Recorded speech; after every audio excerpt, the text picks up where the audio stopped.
ایک بار حضرت عیسیٰ علیہ نبینا علیہ الصلوۃ والسلام ایک قبر کے پاس سے گزرے، آپ نے دیکھا قبر پر عذاب ہو رہا ہے، کچھ دنوں بعد پھر گزرے تو قبر کو دیکھا نور ہی نور برس رہا ہے۔ آپ حیران ہو گئے، میرے مولا کچھ دنوں پہلے تو عذاب، کچھ دنوں بعد قبر پر نور کی بارش، یہ کیا راز ہے؟ اللہ تبارک و تعالیٰ کی طرف سے ارشاد ہوا، اے عیسیٰ یہ بندہ سخت بدکار تھا اور اسی وجہ سے یہ قبر میں عذاب میں گرفتار تھا، مگر یہ جب دنیا سے گیا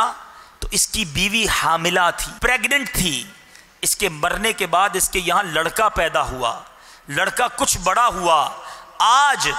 اس کے لڑکے نے مدرسے میں جا کر، اس کی زوجہ نے اسے مدرسے میں بھیجا۔